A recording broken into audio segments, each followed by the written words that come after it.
Christian? Ça va bien, merci. Ça va. Écoute, merci d'être parmi nous pour ce premier épisode. Ça me fait vraiment très plaisir. Je vais te laisser te présenter.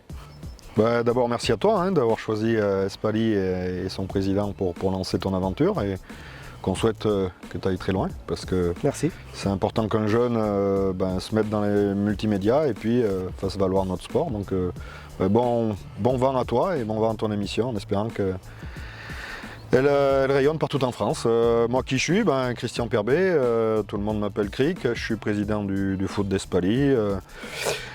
Et je suis né à Espali et j'ai toujours vécu à Espali, même si pour mon activité professionnelle, je rayonne un peu partout en France. Ok. Et du coup, d'où te vient cette passion du foot? Comme je te l'ai dit, je suis né en bas du stade, en bas de la route, à 200 mètres. Quand on s'amusait tout gamin, ici c'était une vraie carrière, il n'y avait pas de stade. On y chassait les vipères et les lézards à la carabine à patates. Et puis un jour, ils ont fait un stade. Et puis en 2019, on a refait le stade tel qu'il est aujourd'hui. Ok. Et du coup, ça fait combien de temps que tu es président? Ça fait une bonne dizaine d'années que je suis président, mais j'ai toujours été d'abord joueur, dès 6 ans. J'en ai 57 aujourd'hui, donc ça ne me rajeunit pas. Et puis, quand mon fils s'est mis au foot il y a une quinzaine d'années, j'ai d'abord été éducateur. Et puis quand Fred Delmas a voulu passer la main, j'ai pris sa suite en tant que président et lui est devenu directeur du club. Très bien, ok. Et du coup, tu as pris les rênes du club il y a combien de temps? Il y a une petite dizaine d'années, on était en D1. La première année, on était au mois d'octobre, on était dernier. Et puis on avait fini 4e. Et puis après, depuis, on est monté de D1 en N3. Avec 2 années de Covid qui nous ont pas permis qu'on a perdu comme tous les clubs. Bien sûr. Ok. Et du coup, la rénovation du vieux zoo s'est faite en 2019. L'an dernier, tu es monté en N3 pour la première fois. Qu'est-ce qu'on peut espérer pour la suite du coup?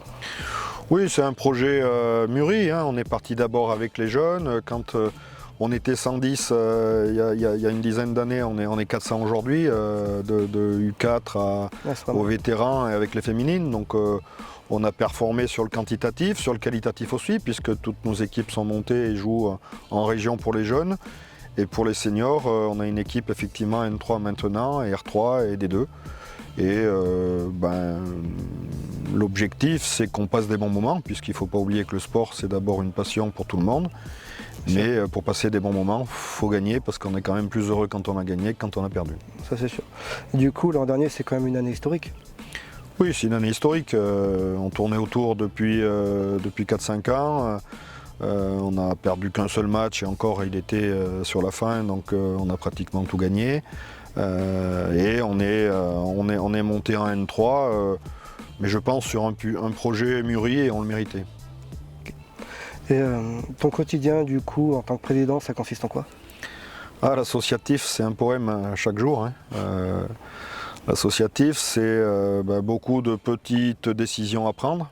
Heureusement, j'ai Fred Delmas qui est salarié au club et qui prend la fonction de direction et qui me seconde beaucoup et qui m'enlève tout le quotidien. Mais oui, c'est beaucoup de relationnel avec que ce soit les sponsors, les élus, les joueurs, le staff, et ça pour toutes les équipes, puisqu'à Espali, qu'on soit en U4 ou en N3, on a une attention particulière avec le même survêtement, le même package textile et un petit peu une attention bienveillante.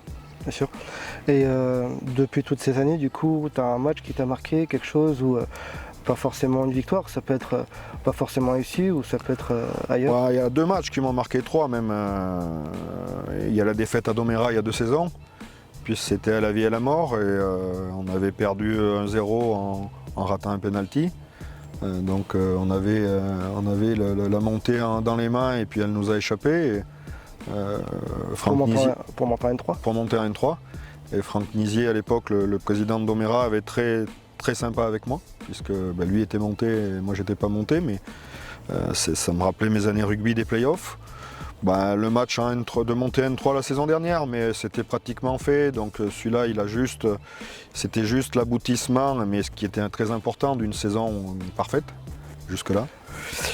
Et puis, à titre plus personnel, mais je crois que c'est pour tout le club, c'est la Coupe des réserves la saison dernière qui d'un point de vue ADN de notre club, est la plus importante pour notre famille Espaillote. Ok, et du coup tu dis que l'an dernier c'est quasiment une saison parfaite, avec un match perdu, même si bon, c'était en fin de match. C'est quoi qui a fait la différence du coup sur la saison? Je pense que c'est le groupe. Je pense que c'était son année. Et l'année d'avant c'était aussi son année, ça avait échappé de peu. Là c'était... c'est que des fois on n'a pas de chance alors qu'on est meilleur, et là tout a tourné pour nous. Je pense à un match chez nos amis de la Châtaigneraie qu'on gagne sur la fin dans des conditions déplorables, mais les joueurs s'étaient dépouillés, il y avait du vent, de la neige, c'était difficilement jouable et on avait gagné quand même 2-1. Je pense que ce qui a fait la différence, c'est que le club c'était son moment et c'était le moment de monter. Et puis bien sûr, il ne faut jamais enlever l'influence du coach. Sylvain Georges, c'était important aussi dans sa façon de manager le groupe, a été important dans cette montée. Et du coup, les ambitions pour cette saison, c'est quand même avant tout de rester en N3, avant de pouvoir... Cette saison, c'était d'abord de découvrir le niveau. Le niveau, il est très élevé, on s'en est aperçu. On s'est aperçu aussi qu'on avait le niveau, même si c'est la poule que certains appellent la Champions League de la N3, donc une des plus relevées de France. On a voulu y être, l'important c'est d'y exister et bien évidemment c'est d'y rester. Et du coup, est-ce que toi tu vois une différence majeure entre la R1 et la N3 du coup?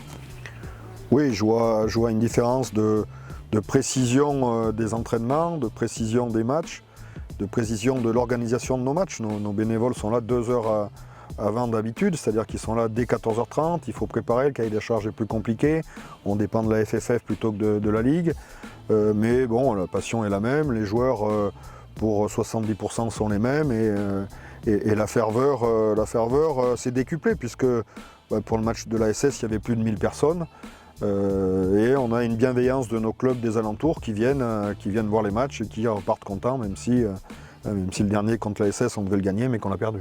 D'accord. Et du coup, tu dis que c'est une poule qui est Champions League, si je peux dire. On retrouve la SSE, on retrouve l'OL. C'est sûrement la poule la plus relevée de N3 cette saison. Oui, on trouve aussi Clermont Foot, hein, donc 3 clubs pro, Lyon-la-Duchère, Saint-Priest, voilà, c'est des noms. Nous, de toute façon, les équipes contre qui on joue, on les a jamais jouées en match officiel. Bon, donc ça situe bien qu'on est à un niveau où qui est compliqué un peu plus qu'avant, mais on a voulu y aller et on y va avec beaucoup d'humilité, mais pour croquer à pleines dents. Ok. Et du coup, dans tout ça, la Coupe de France, tu espères faire quelque chose cette année? La Coupe de France, moi j'ai l'habitude de dire, c'est les joueurs qui décident de où ils veulent s'arrêter. C'est vrai que quand on est en N3, les matchs inversés, il y en a peu. Moi, ce que je voudrais, c'est qu'on ait un gros match ici au Vieux contre une cylindrée plus costaud. Voilà. Après, effectivement, le championnat est quand même l'objectif numéro 1. Et du coup, dans cette saison où il y a eu 2-3 matchs déjà d'entamés, comment tu la vois du coup cette saison par rapport à cette poule qui est quand même relativement relevée? Ouais, je la vois difficile à chaque match, hein, pour nous, mais pour nos adversaires aussi. Donc je pense que physiquement on est prêt, la préparation physique a été très bonne cet été, tactiquement on est prêt, la nouvelle façon de jouer est assimilée et on a pu la développer lors des 3 premiers matchs. C'est nerveusement et mentalement qu'il faut se mettre à niveau parce que chaque samedi il n'y a rien de donné, il n'y a rien de facile. Et que dès qu'il y a une erreur, on est puni, et ça doit être pareil pour les autres. Dès qu'ils font une erreur, ils doivent être punis par notre équipe. Bien sûr. Et du coup, dans la suite des événements, sur les 5 prochaines années, comment tu vois le club? Oula, 5 ans, c'est loin. Moi, j'espère qu'on va continuer à conserver notre esprit famille, c'est le plus important. Encore une fois, c'est pas pour enlever la notion d'ambition, mais c'est pas la peine de faire un club pour être 4 ou 5 autour, c'est qu'on continue à rester les bénévoles, la centaine de bénévoles qui est là, 50 qui sont là plus souvent, mais une centaine quand il y a les tournois. Et puis de faire en sorte que nos jeunes jouent en région et en district, qu'on conserve ces 2 niveaux pour tous nos jeunes. Et puis qu'en senior, on monte l'équipe 2 et qu'on reste en National 3 pour la 1. Et du coup, tu parles de jeunes, les jeunes Espalier, c'est important? C'est plus qu'important puisque le projet a été mûri et est parti de là. C'est pour garder nos jeunes qu'après on a monté le niveau senior, mais oui, c'est très important et on espère que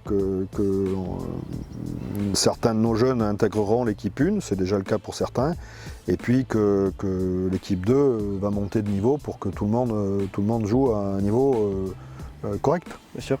Et du coup, pour finir, est-ce que tu aurais des anecdotes de match, d'avant-match, d'après-match, ou de déplacement, ou quelque chose de bien, ou des petites galères par exemple qui sont arrivées pendant les matchs ou autour?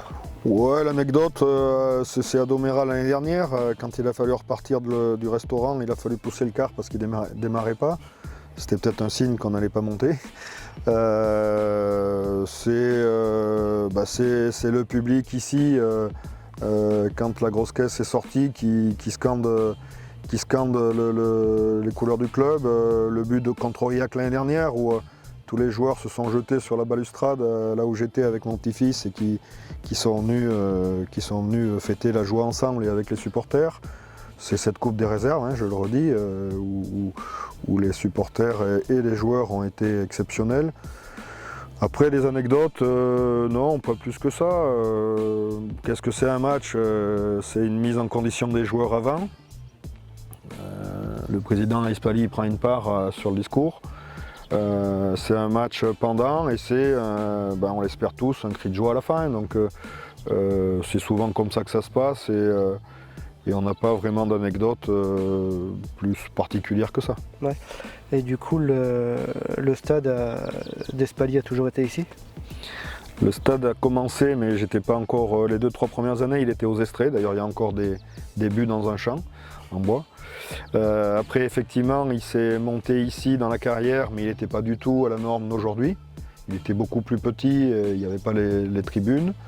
Ensuite, il y a une équipe de rugby qui s'est montée, il y a eu le 2e stade là-bas qui s'est fait, qui est devenu le terrain honneur.